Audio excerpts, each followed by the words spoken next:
This episode of Distraction is sponsored by Landmark College, offering bachelor's and associate programs, short-term and summer programs for students who learn differently. Learn more at lcdistraction.org. Landmark College, the college of choice for students who learn differently. I was at one of our medical meetings that was on ADD, and there were probably 200 plus doctors in the room, and I think only had 5 that had ADD. And the reason I say that is we were all out in the lobby because the speaker was so daggone boring, none of us could sit still, and we were out in the lobby. I'm not going to say whether you were there or not, Ned.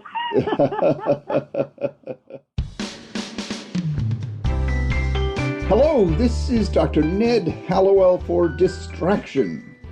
On today's show, I'm welcoming an old friend, man I've known for I don't know how many years, but more than a couple. And he's a real doctor as opposed to someone who fills out forms and forgets about you. He's been a pediatrician for his entire professional career, and he really gets it when it comes to doctoring. And then he discovered ADHD. And he came to the same conclusion that I've come to years ago, that if you manage this condition right, you can turn it into an asset. And so after all his many years of experience, he took what he'd learned and turned it into a book entitled Flipping ADHD on Its Head: How to Turn Your Child's Quote-Unquote Disability into Their Greatest Strength. It's a wonderful book. I liked it enough to write a foreword for it. And I'm thrilled to welcome Jim Poole, the pediatrician, author, wise man, and Clemson football fan, to Distraction. Ned, I want to thank you very, very much. This is a huge honor for me to be on with you. I've known you for, as you said, we've known each other for at least 3 months. You and I refuse to say how many years we've known each other. But I've always admired what you've done. I've always admired how you've looked at ADHD. I also saw how the general medical community did not accept the way you looked at it, and they didn't accept the way that I look at it, and I don't feel they still do. And I've always admired that. Well, we have the truth on our side. So tell me about, you coined the term FastBraiin, which is a great term for people who have ADHD. Tell me how you got into the field and how you came to sort of develop your approach to it. But Ned, I had a large pediatric practice after I left the Army and came to Raleigh, North Carolina. And in my practice, I started seeing so many ADHD folks that I made it its own clinic within the pediatric clinic. One night or one afternoon, I'm taking care of a very cute teenage girl. She was in high school. She was president of her class. She was head cheerleader. She was one of these, an all-American girl, but she was also having a lot of trouble focusing. So after what I thought was a tremendous meeting with her and her mother, and we're leaving, she's sitting there in the chair crying. And I said, so Carolyn, what is going on? And she said, well, you're giving me a pill and you tell me I have ADHD, so obviously there's something wrong with me. And I sat down and I went, whoa, that's not what I said at all. And we went over it. In the middle of the night, I said, we got to change the name of this attention deficit stuff because that just didn't right. And I came up with the name FastBraiin. And when I typed it in the computer, I misspelled it and put 2 I's in brain. And so there it is. And I trademarked it the next morning because my right brain said, go for it. Even though my left brain was chastising me, my right brain said, let's go. So that's how FastBraiin got started. How many years ago was that? Probably about 8. It's a wonderful term because it really does capture the essence of this condition. I describe it as a Ferrari engine for a brain with bicycle brakes. And you and I are brake specialists. You help kids and I help kids and adults, because this condition also appears in adults, learn how to control their brakes. So how has your rendition of this been received by your patients and colleagues? It's actually exploded. I see between 30 and 40 FastBraiin patients 3-4 days a week. Of course, as you know, over 50% have some sort of comorbidity such as anxiety and depression and all the things that go along with being told that you're no good in school from an early age. So it's very frustrating. And you and I, we have tearjerker moments at least once a day when somebody comes in and they look at me and say, Dr. Jim, I'm okay. That moment of feeling that all of a sudden they're all right. Or I have a college child coming back in just to say hello. Or a football player in college was in just the other day with he's a tight end and great, huge guy. And he came in and gave me a hug in the middle of the waiting room, and he said, I wouldn't be here if it wasn't for you. And it's not. And Ned, you and I know we're just God's hands. We don't do anything. All we do is show these kids that they're okay. And so it's exploded. The clinic has grown. I now have 3 other clinics within my Raleigh area that we do. And so it's a very exciting time to be able to help parents. And I think that's the big thing. And so we don't use the term ADHD here. I tell parents, when I give my parent talk, I have a group meeting of about, anywhere from 20, probably 30 to 70 parents twice a month. And I'll say, the helicopter's landing out there in the parking lot. What are y'all going to do? And they go, well, we're going to look at the helicopter. And I said, well, obviously you're not paying attention to the teacher, so you must have ADHD. It's attention described differently, and that's what you and I do. And I use your analogy of the brakes. If they're looking at me like I don't know what I'm talking about, I say, well, let me tell you what Dr. Hallowell says. They like the analogy of the brakes. Well, it is so true that the real damage is done by the bad feelings a person can have about having this condition. And so what you do to help them reframe it, I think, is wonderful. You've got a fast brain. Who wouldn't want that? Well, and it's funny. I had a 10-year-old not long ago. I wish I had it on video, and she said, you know what, Dr. Jim, I feel sorry for people that aren't fast brain.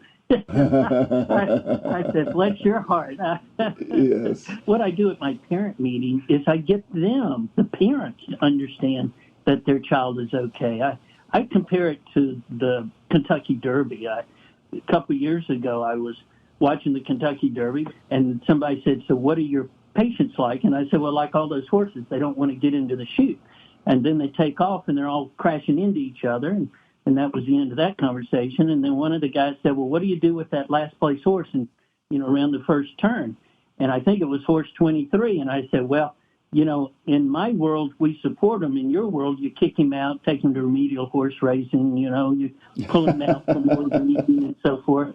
And so then that was the end of the conversation. And then about 20 seconds later, another guy says, well, look at your horse 23. He's now in the middle of the pack on the back stretch. Well, now I'm yelling at a TV screen, and I've never done that before. And I'm sitting there yelling at the horse race. And around the last turn, 23 is now in 4th place.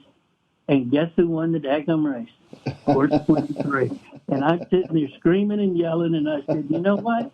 And your child started the first turn in last place, but you know what? He's first across the finish line, and that's what we believe in, and that's what you believe in. Oh, absolutely. And you see it all the time. It's not blowing smoke. This is truth. I've been working with people who have this condition since I learned about it and learned that I had it back in 1981. It's a wonderful story to see what progress they can make. I think we are getting there. I mean, we're a whole lot better off now than we were in 1981 in terms of educating the general public. But there's still a ways to go, isn't there? Oh, there is. I look back in my family. When I was in the Army in the late 70s, early 80s, I had the only ADD clinic in all of Europe. And it just wasn't something that people talked about. ADD was shoved under the rug. And I think people now realize their child needs help and they're reaching out for it. You and I would have to spend 20 minutes talking about this diagnosis. It isn't a bad thing. Now, if we can prove and show them that it's a good thing, that they're all for it because parents really want to believe in their child. My father had ADD. He also was Asperger's. One brother, he puts in the HVAC equipment in the Tesla plant out in Reno. So he's got a big job, big house. And he had a Harley Davidson in college, so I don't need to say more about him. And my sister, she used to be a fundraiser and now does real estate. And I mean, I think she could sell anything. And so they're go, go, go. And I've got 2 of my 3 boys are that way. what I did is I said, look at all these sharp people, these business people, these athletes, these race car drivers and football players and CEOs that brains are all over the place and they're taking risks, and yet there's nothing wrong with them. And I think that's where the word is getting out slowly, Ned, that, if we can figure out what's going on with my child, maybe it's a positive. So I don't get the pushback from the parents anymore. I get the, wow, so my child is okay, and I get the hope from them. Yeah, but we do have to acknowledge that as wonderful as this condition can be, it can be horrible. If you don't know you have it and you don't do anything about it. Russ Barkley's numbers show that you lose about 15 years off your life because of the many other problems it can cause, from substance use, which is way more common, to criminal behavior due to impulsivity, to unemployment, being unable to hold a job. So it can be hell on wheels having this condition if you don't know you have it. A race car with no brakes is pretty dangerous. Well, it can be hell on wheels if you know you have it. Yeah. And I'm a testimony to that one. When I finish my book, you would appreciate being a writer, Ned, but of course you and I differ in how we write. I wrote my book, I handed it to my middle son, Matthew, and I said, Matthew, this thing is great. And I was waiting to hear what he'd say. And he finally got up the courage to say, Dad, it's a mess. My son, Matthew, I'm going to take all the credit for writing it, but he rewrote it. What advice would you give listeners in terms of what to look for to identify this condition, and then what to do once you find out that you have it? That's a good one. When you're looking, I would look for a child that maybe is not in the realm of, quote, normal, and yet it's okay. They're normal. I think you and I think they're normal in their normal way. It's just they're seen as different. But difficulty focusing. They may or may not have difficulty sitting still. I can sit still, but my mind doesn't. They struggle with some sort of learning. I have an auditory learning problem. I have to read it. So it was really tough at the bedside in training. I would have to take notes and then go rewrite my notes and study because it's very difficult for me. Whereas one of my boys can't read and learn. He listens and learns. So memorizing a poem is easy if he listens to it. He can't do it if he reads it. So I think looking at learning styles that your child may have, the ability to stay with an issue for longer than a minute or longer than 3 to 4 minutes, can they do that? If they can't do that, then maybe they need some extra help. So I guess what I get is there are two reasons that people come see me. Number one is behavior. Number two is poor grades. And of course, in my talk, I always expound how I love end-of-grade testing, and everybody nods their head. And I say, that's because I didn't have a clinic before end-of-grade testing. Y'all are all panicked over your child, and you don't need to be. So they realize that, the end-of-grade testing is not the end-all. And they say, no. They might do poorly on tests early on, but they may run the company in 20 years. So I try to get them to understand that their child may have difficulty with learning, difficulty with sitting still, their impulsivity, of course, and the attention and focus and those things. A misnomer is, well, my child can sit and play a video game for an hour without stopping. And I go, well, why? And I usually put up on the board, what's the combination of why is a video game, why do they like it? And, of course, it's fast, it's auditory. You can fail as many times as you want. You can start over as many times as you want. You fail, you're not considered a failure. People will help you. You can walk around. You can yell. You can stop. A controller is in your hand. You've got all these. It's auditory. It's visual. And school is slow and boring, basically. That's where we've got a different mind. And if I can get them to understand and endorse the type of mind their child has, and then say it can be really a problem to deal with a slow school if your mind is going 90 miles an hour. One last example, I was at one of our medical meetings that was on ADD, and there were probably 200 plus doctors in the room, and I think only had 5 that had ADD. And the reason I say that is we were all out in the lobby because the speaker was so daggone boring, none of us could sit still, and we were out in the lobby. I'm not going to say whether you were there or not, Ned. Well, yeah, no, boredom is our kryptonite. We just can't do boredom. We repel from boredom. We bounce off. It's that needs to be a book, Ned. We just don't do boredom. Oh, it's true. It's true. And stimulation we stick to. So if anything is stimulating, we'll stick to it. But we've got to have something to engage us. That's for sure. Well, Jim, it's wonderful having this chance to chat with you and talk about your book. Again, Flipping ADHD on Its Head by Jim Poole, MD, a wonderful pediatrician, a very experienced hand, and the creator of the FastBraiin concept. If you want to learn more, your website is fastbrain.com, and that's spelled with two I's. So it's FastBrain.com. fastbrain.com. So if you forget that extra I, you won't find Jim's website. So remember, it's two I's in there. It's a wonderful concept, a great shorthand, a very positive way of framing this condition. And you're just doing such great work helping parents and their children, turn into the champions and successful people they certainly ought to be. Well, I appreciate your kind words, Ned, and it's been an honor to be talking with you as always, and it's been an honor to get to know you through the years and learn from you and to be a fellow physician. We have so many people we've helped, and we've got so many to help. But exactly, I think the bottom line that you point out and that I try to point out, and that is God didn't say whoops when he made our child. They've got a shining star. We just have to find how to help them. One last example is that I took a golf lesson years ago, and the golf pro was saying, "What's your problem?" And I said, "Oh, I shoot about an 80 whenever I play golf, which is not very often." And we played around the golf, and I got to hit two balls every time.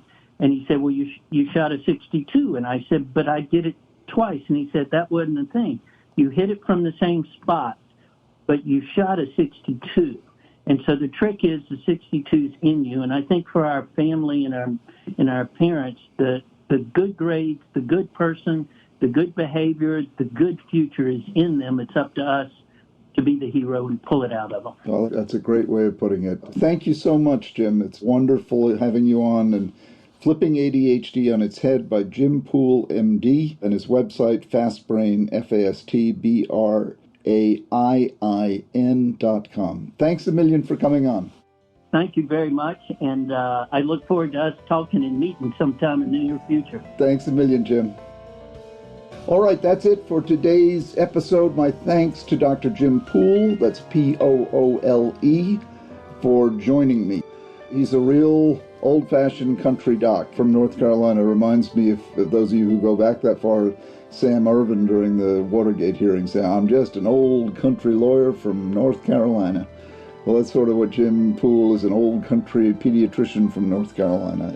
Wise and experienced and really doing great work to overturn the stigma that can surround this condition so misleadingly called ADHD, in which he simply calls fast brain. Again, we're not saying at all that this condition doesn't need help and intervention. It does. But with help and intervention, you can absolutely turn it into an asset. It need not be the liability it can otherwise be. Well, thank you again to Dr. Poole, and thank you for listening. Please, please, please continue to send us your questions and show ideas. Email to connect@distractionpodcast.com. That's our email address, connect@distractionpodcast.com. Record a voice memo on your phone or send us an email with your question or comment. We depend on you. We love hearing from you. Please, please make my day. And right now, record a voice memo or send an email again to connect@distractionpodcast.com. Okay, Distraction is created by Sounds Great Media. The inimitable, graceful Sarah Guertin is our producer. And Pat Keogh, who records and edits the podcast. How do I describe Pat Keogh? He is indescribably delicious.